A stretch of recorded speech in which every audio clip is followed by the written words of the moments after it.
Hey there, today we're doing a review of this bag, the Boundary Supply Errant Pack MK2. Here at Nomads Nation, we have been reviewing the world's best EDC and travel gear for nearly 8 years. And in this review, I'm gonna give you my brutally honest assessment of this bag. We're gonna pack it out, double check its advertised capacity. I'm gonna give you my pros and my cons, and my overall scores. And if you're not quite sold that this is the bag for you, you're gonna wanna stick around to the end of the video because I'll give you some alternative bag recommendations that are gonna be similar to the Boundary Supply Errant MK2, but also a little bit different so you can find the best bag for your needs.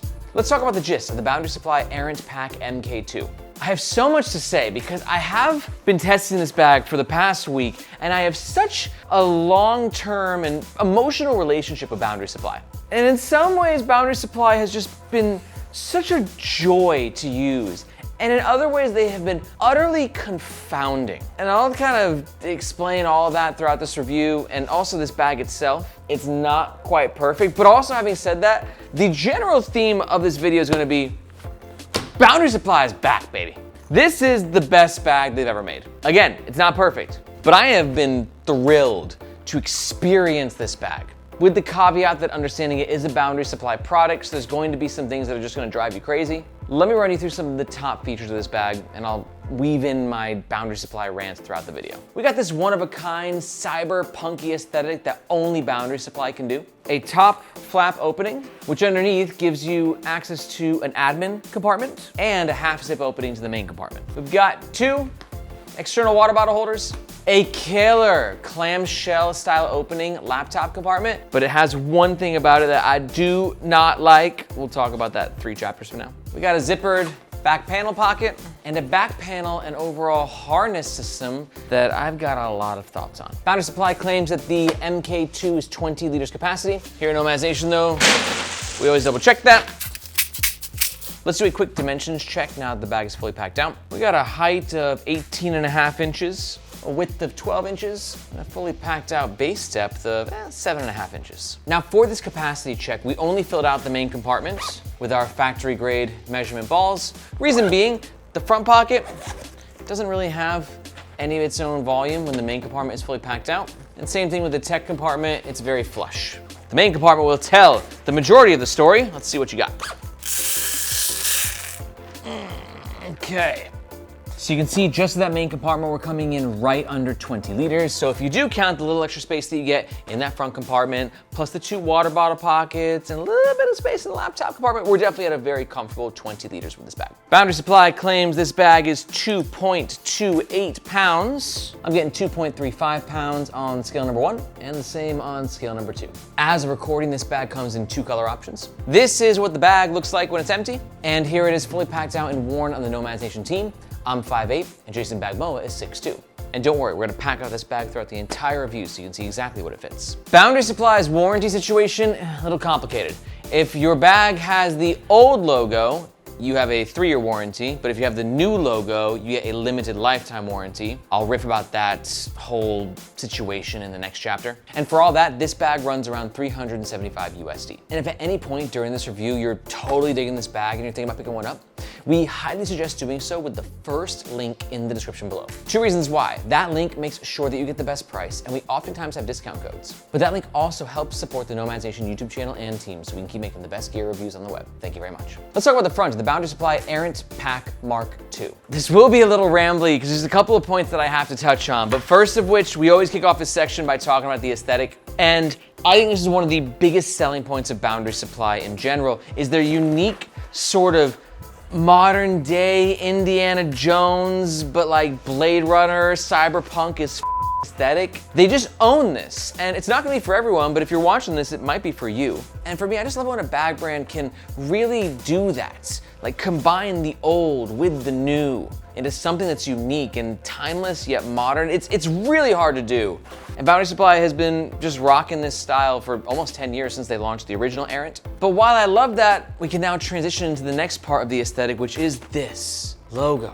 What are they doing with this? This is not just my opinion too. Like I'm in like group chats with the bag nerds, right? And we were just recently talking about this and we're all just absolutely flabbergasted why Boundary Supply is doing this. And this is the thing about Boundary Supply that you always gotta take them with a pinch of salt. They've gone through some ups and downs since they launched 10 years ago, under new ownership now. Hence like the weird warranty thing of the old logo versus the new logo. So I gotta admit, the new logo by itself, just as a logo, I'm totally cool with it. Like on the website, looks fresh, looks clean. But having this just smack dab, boom, right there on the bag, like you're I don't know, like a teenage skating company. It just feels so out of place on a bag that's almost 400 USD. And that's the other thing that I've always been a little bit perplexed with Boundary Supply, and a little bit so with this, is I don't know who their target audience is. And I feel the same way. It's just like, on their website, they say Boundary Supply delivers technically innovative and sustainable products designed to last and make life more comfortable. So the technical innovation, the sustainability, I didn't even know that was like a big thing for Boundary Supply. And to make life more comfortable, but it feels like it's like designed for a skater who was a skater like 30 years ago, but now is like kind of rich, like maybe he's like trading on Wall Street, but he still feels like he's a skater at heart, you know? It reminds me of like that movie SLC Punk, where the dad's like to the son, he's like, I didn't sell out,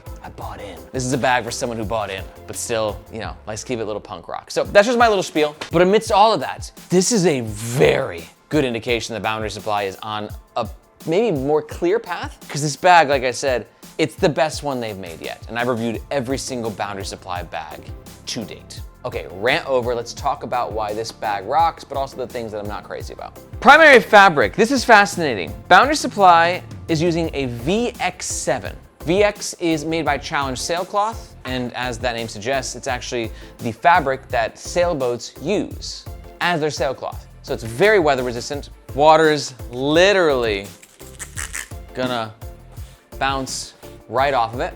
But it's also quite abrasion resistant, and I love this fabric because it also gives the bag a little bit of structure. But sometimes it could be a little heavy, so Boundary Supply did the lightest available version of this, and I like that move, except for one potential thing you gotta be aware of. But this VX7 is amazing. I've had some interaction with this fabric on other bags. It's got the X-Pack grid, and then on top of it, another grid for a ripstop sort of weave in there. It's just really nice. It's lighter, it's more malleable. And then on the sides, we have VX21 as well. So this is pure X-Pack through and through. The one problem with VX7 that I'm not sure about is going to be how well it holds up to abrasion, because it is an abrasion resistant fabric, but like VX21 does show some wear and tear over time. So if we're going a little bit lighter on the denier, we could also have a bit of wear and tear maybe earlier with this bag than we might with like an alternative highly technical fabric, like an Ultra or a Challenge Sailcloth. But overall, for the look and the feel of the bag, it just freaking nails it. We got some MOLLE loops here, allowing you to carry things externally on the bag, and there could be some connection to Boundary Supply's modular ecosystem. They always have cool accessories that can connect to their bags. I don't have any for this review. We've also got some lash points at the bottom. Now let's talk about the front pocket. Pros and cons, as always. Let's start with the cons, or potentially a pro. It depends on how you look at it. It's the fact that you have to take this flap off to access this pocket, right? Every time you want to get in here, you got to do one of these. And I also got to say that this system is a huge upgrade over the previous Errant. We're not doing like a full comparison of the two bags in this video. If we get enough requests, we might do that on a separate video. But originally, the Errant's front flap connected with these fidlock pieces, where you have the female part and the male part, and they connect into place, and it's a bitch. It doesn't want to always find its way in. It's satisfying when you get it, but it just wasn't fun. And this is just so much easier, because boom, you got a very strong magnet here and here, and it always locks into place, and it's just so much easier. I love that upgrade. But then if you want to get into that front and middle compartment, you just got to always do the flap move, so it's something to keep in mind. But on the flip side, it will give you extra weather resistance and a bit extra security. And I think weather resistance is an enormous part of Boundary Supply's unique selling point. Obviously, X-Pack, highly weather resistant. A top flap backpack like this, highly weather resistant. And then you add in these zippers, which are indeed YKK. And you see they are also PU coated. PU is polyurethane. Polyurethane is just a plastic coating on the actual zippers, making them like even more weather resistant, but they can sometimes peel over time looking like this. Now getting inside of this pocket, I want to take a second to praise Boundary for this interior masterpiece that we got going on. This gold ripstop fabric is just gorgeous. You know, we're gonna talk about the price point throughout the review. It's definitely high. But when you see something like this, it kind of reminds you why you spent so much money on this bag. It's just stunning. It's luxurious, and functionally it creates a highlight effect, which makes it easier to find what you put where in your bag. We've got some Fidlock hardware here. Again, modular accessibility. You can clip Boundary Supply's key system into there. In this sleeve here, we're gonna throw my shades. Also just love the little red accents in this bag. You have them on the front and on the back. Throw my tissues. Backup headphones, wired headphones are still the best for calls. There's just no competition. So I love how minimal and how simple that entire user experience is. But let's talk about a part that might be a little bit more controversial, which is the fact that this pocket doesn't stop here. It goes all the way down to the bottom. I like it because it gives you more packing versatility, especially if you want to put something like a book in there. You can see the book that I've been reading for about 2 years now. I haven't really been, it's a prop, okay? I get comments still to this day, like, wow, you should really finish that book. I read more than that, dude, okay? But you can see the book fits nicely in there, and that's great if you are looking for this version of Shoe Dog, right? Which is the best book I've ever read, definitely read it. But it's a little bit narrow, this compartment. So if you're not using it for a book, it's just a little bit more limited in what you can fit there. For instance, my over-the-ear headphones, I can squeeze, no, that's not happening. Now I have the big Sony XM-H5s, so I get that those are bulkier than your typical OTEs. Let's just say like your typical tech pouch though, you know, as you can see, it's just the sizing. It just feels like it's just a little too small. And it had to happen because obviously just the design of this bag, if this was wider, it wouldn't have worked. And it also depends on what you bring. Good news though, if you got like a light hoodie, like my Unbound Merino right here, that should be, even then. Now, I'll be honest, when I was using this bag, I just did not use this pocket because I couldn't really figure out what to put in there. Good spot for a notebook, but I ended up putting my notebook in the back because I like it like with my pens and my laptop. It just feels like a portable office to me. But the good news for all you bookworms out there, this pocket was made for you. The other negative thing about this pocket though is the fact that it doesn't have a lot of depth to it, really any. So when the main compartment is packed out, this pocket, whatever's down there, is going to get tight. Moving on, let's talk about the middle of the Boundary Supply Errant MK2 backpack. 2 external water bottle holders. We're gonna test them out when the bag is fully packed out so we can get a real feel for how they actually function. On the bottom, we got some more external lash points just so you can clip things to the bottom of the bag. Again, we got YKK PU coated zippers. I'm so stoked these are YKK. A little 50-50 about the PU coating.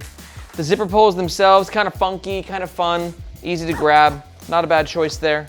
But look at this golden beauty on the inside. Again, we've got some more modular accessory attachment points. But aside from that, this is an extremely, not even extremely, this is like hardcore minimalist in the main compartment. No additional pockets, no additional organization. But as we tested, you do get the full 20 liters of space just in this compartment. So you can throw a couple of tech pouches in there. It's definitely a bag you're gonna wanna use tech pouches with, because without that organization, you're gonna need to bring your own organization game. Got my Switch case, even though I don't game. I've never even held a Switch, but props are props. And then my Unbound Merino hoodie in there. Boom. That's a full 20 liters, guys. Now let's talk about these water bottle pockets. I love the fabric that we're using. It's got a nice stretch to it. Feels very luxurious and soft to the touch, but these are definitely tighter water bottle pockets. Now that the bag is fully packed out, you can see that the Columbia 24 ounce, they can get in there, but you know, we got a little bit of fighting between the water bottle volume and the capacity of the main compartment. It's kind of actually forcing the bag over a little bit. So yeah, these are not world-class water bottle holders. They're good though. It's not going to fit the 1 liter Yeti, no way, but umbrella, quick access on the side, absolutely. And ooh, just what we needed is some more Boundary Supply branding on the outside. Perplexed by that decision, I am. Now notice too, the bag is fully packed out. This is certainly a bag that looks great. There's a reason for that. It's quite tall, right? We're almost at 19 inches in height.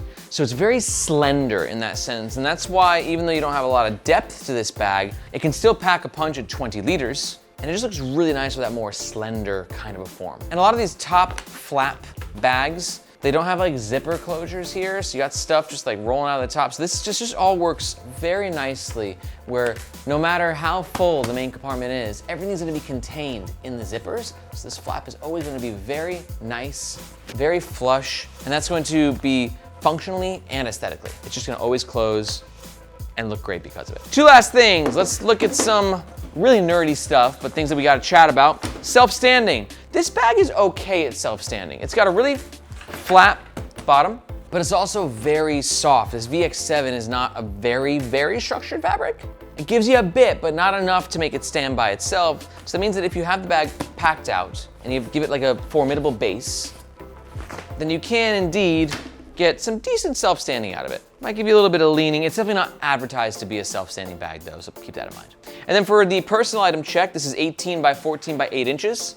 And you can see, even though it comes in like, 18 and a half is what I measured it at, but it's a soft good, right? So you can squeeze down super easily. So although it's a taller bag, it can still fit as a personal item, which is definitely a win. Now, before we jump into the next section where I talk about the comfort of this bag and the tech compartment, I wanna let you know that if you are enjoying this review, you might be a little bit of a gearhead, or you like bags, or you're really into travel and EDC, and that's what we do here at Nomads Nation. We're on a mission to help you find the best gear for your life on the move, and if that's a mission that resonates with you, you should definitely check out the Nomads Nation newsletter. Because in that newsletter, I take this thing to the next level, where I'm delivering to your inbox on a monthly basis everything that's happening in this industry. Newest releases, industry trends, limited edition collabs, and everything in between. So if you want to keep your finger on the pulse of what's happening in this community and join over 10,000 gear lovers, be sure to look for this globe emoji in the description below. Hope to see you in your inbox. Okay, let's talk about the back of the Boundary Supply Errant MK2. Let's start with the thing I dislike about the tech compartment. Probably the only thing that I dislike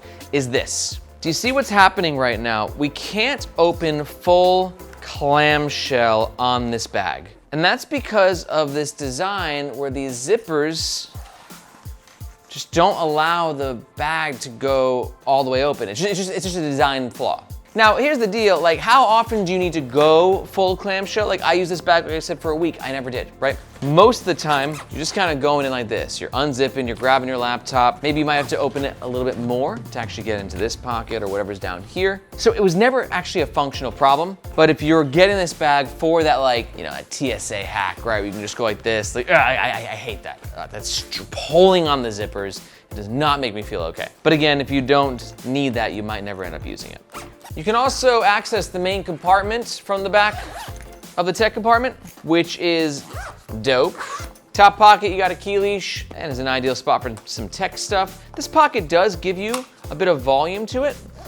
And I love this Darlington mesh that's being used. It's got a little bit of stretchiness to it, just giving you a little bit of extra capacity in that pocket. And I also just love, again, these red accents. Boundary Supplies, the design's got some life to it, it's just got like a vibe. I'm not always into Indiana Jones, modern and cyberpunk, but Boundary Supply kind of gets me into it a little bit. We've got a little compartment down here for your tracking device. And here we have the actual tech sleeve itself. Now these pockets are using the same Darlington mesh. Again, a little bit of stretch, super luxurious vibe to them. But because of the way that this bag closes and there's not a lot of volume in there, you're not gonna wanna put anything super bulky in these pockets. At least I didn't, so I used it for smaller things, my passport size notebook, but I also use it for my compressible tote. That fits in there quite nice as well. Now remember, if you're like me and you're an avid journaler and carry 2 journals with you at all times, one for personal, one for business. And actually, I carry 3 at all times. You can put them in the front here, but I don't carry a tablet, so I much prefer to carry them in this sleeve here. For all you tableters out there, I got a 13.5-inch cutout, an iPad, and that fits in there very nicely. Nicely padded. Ooh, and another Boundary Supply logo, just what the doctor ordered. It's advertised to fit up to a 17-inch, and our Asus VivoBook does, absolutely fit. And when I was using this with my personal 13-inch MacBook Pro for the past week, it felt nice in there too. Sometimes these laptop compartments, when they're made too big, I'll show you what I mean. When they're made too big, the smaller laptops just feel like they get swallowed and it feels like it's not protected in there. But with a 13-inch, very nice, little cocoon down there. We've got the microfiber fabric on either side, giving it a nice soft landing. This fabric also has anti-scratch properties. And we got a pretty epic false bottom. This is stopping right here. So we got a good 1.5 inches, harder than it looks. A little over 1 inch. So your laptop is gonna be very well protected. Now let's talk about the back pocket, because I hated this back pocket on previous Errant bags. I mean, look at how tiny this thing was. We're at like 5 inches. I mean, that's barely the width or the height of an actual wallet, let alone enough space to actually stick your hand in. And the thing is with a bag, the more you pack it out, the tighter it gets, the harder that pocket is to access. But thankfully, Boundary Supply rectified that in the new version. We now have a height of 7 inches. I don't think we needed the PU coating, but I just think that's Boundary Supply's thing now.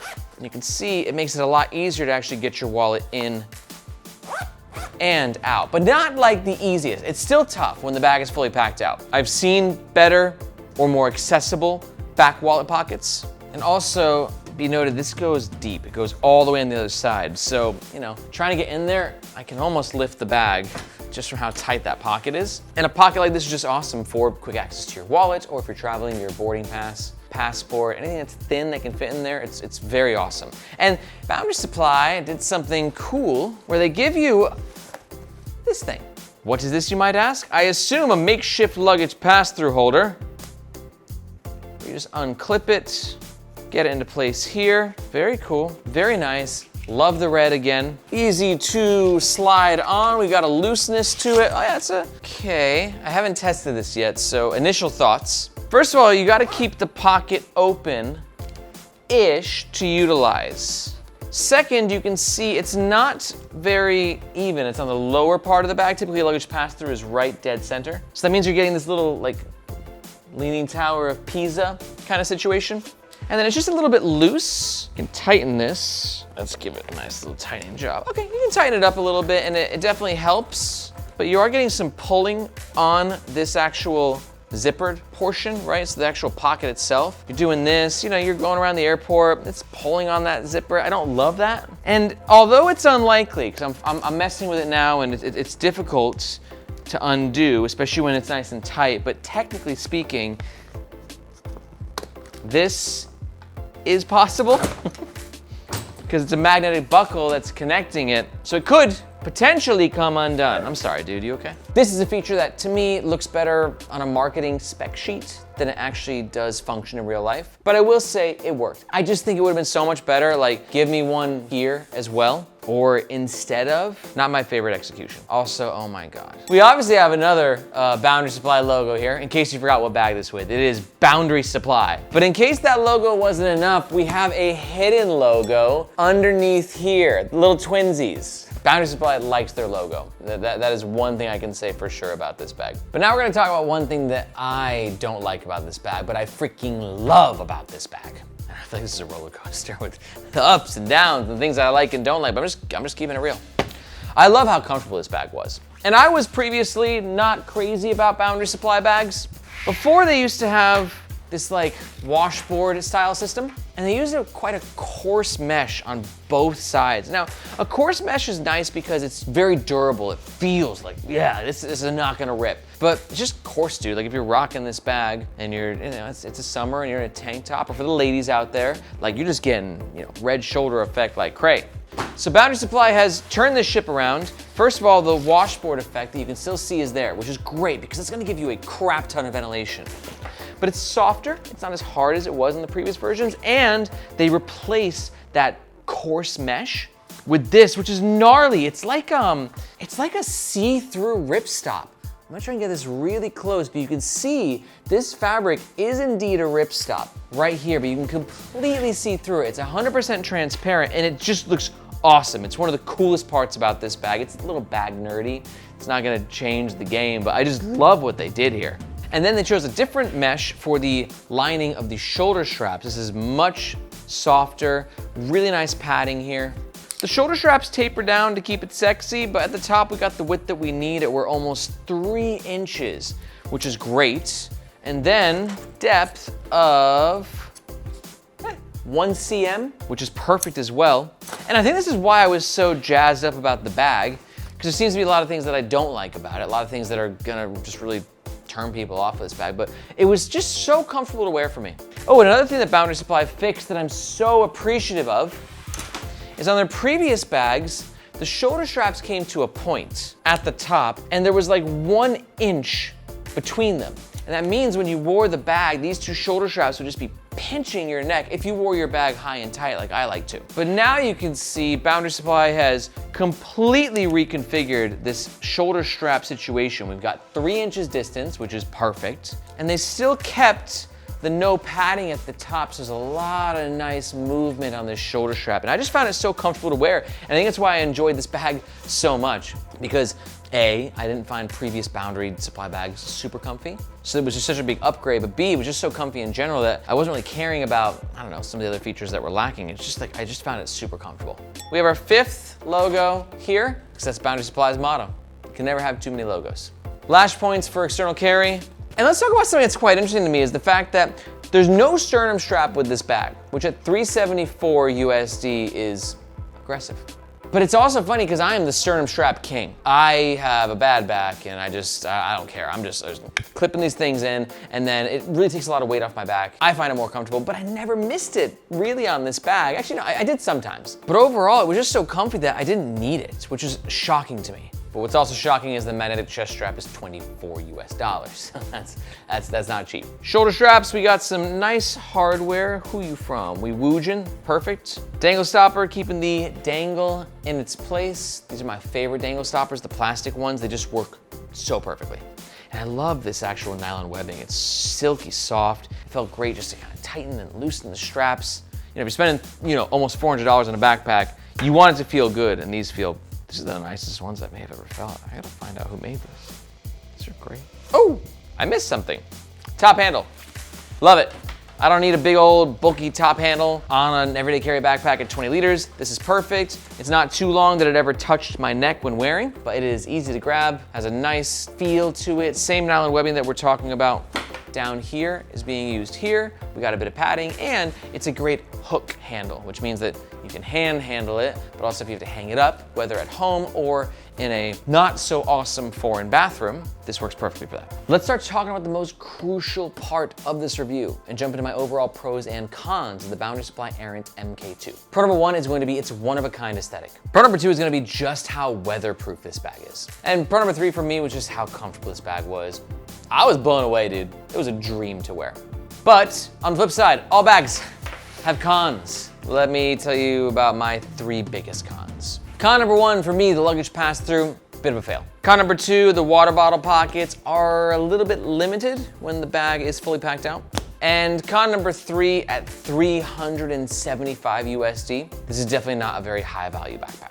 Now we're gonna take these pros and cons, mash them together, and give you my overall scores. Should be noted, these scores are personal, just based on my experience using the bag. Starting with comfort, very personal as well. Everyone's results will vary. For me, I'm gonna give it a 4.5 out of 5. Would have been a perfect 5 if they had a sternum strap included, but I don't know what they did. It just works for me. The shoulder straps, perfect. The back panel, perfect. The whole thing is just like a dream for me to wear. It's so comfy. I love it. Next up for value, I'm gonna give it a 2 out of 5. It's not like evilly egregiously priced, but like by market standards, it's really high. And like you can get an Air or a Bellroy or a Rework, other awesome bags for almost half the price of this bag. And for my overall score, I'm gonna give it a 3 out of 5. It's got some quirks. Boundary Supply likes to, swing for the fences, and that's what I love about them. Not everything worked for me personally, but overall, I'm so excited about this because I think it's like, it feels like a new direction for them, and one that like is really, I don't know who their target audience is, and I don't know a lot of things about them, and I don't know why they put so many logos on their bag. But overall, I really enjoyed wearing it. And just a reminder, if you're thinking about picking one of these bad boys up or you want to find out more information about it, we do recommend doing so with the first link in the description. That link just makes sure you get the best price, and if we have any discount codes, that's where you'll find them. But if you're not quite sold, this is the bag for you. Let's talk alternatives. First up, if you're new to the Nomads Nation channel, welcome again. I definitely recommend for you to check out our leaderboard rankings video. In this video, myself and the Nomads Nation squad, we get together and pick our favorite bags in different bag categories. It's the best way for you to see what the best options are on the market from different perspectives. Lots of different bags out there. There's so many. It's just kind of a great way to, get the lay of the land. And to do so, I've gone ahead and linked that video above. Also, if you're not aware, here at Nomads Nation, after reviewing hundreds of the world's best bags, I decided to take the risk and start my own bag brand. That bag brand is Fyro, and we make gear that helps modern professionals stay streamlined and focused. We've launched a sling, a travel backpack, and our own everyday carry bag. I'm so proud of not just the products that we built at Fyro, but also the community. And if you want to learn more, you can do so at fyro.co or with the second link in the description. But for very close, with the Errant, here's 2 alternatives that might get you a little bit closer. First up is the Mission Workshop Rhake, or Rhake, or Rhake. I have no idea how it's pronounced. All I know is that if you're looking for sort of like a roll toppy, weatherproof backpack, and you don't have a budget, because it's not a cheap bag, then the Rhake is legendary. It's made in the USA.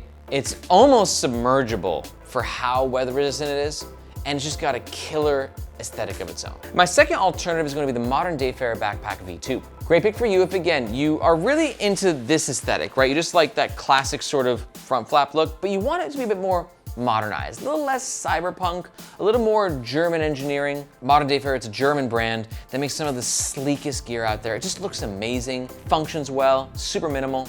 Honestly, and it's one of my favorite backpacks of all time. Honestly, all three bags are awesome. They're quite different. They have different unique selling points and pros and cons. The challenge is for you to find which ones check the most boxes on your personal needs. If you want to learn more about the two alternatives, you can do so with these videos here. If you got any questions, be sure to let me know in the comments below. Thank you so much for watching. My name is Aaron. This is Nomads Nation, and we'll catch you next time.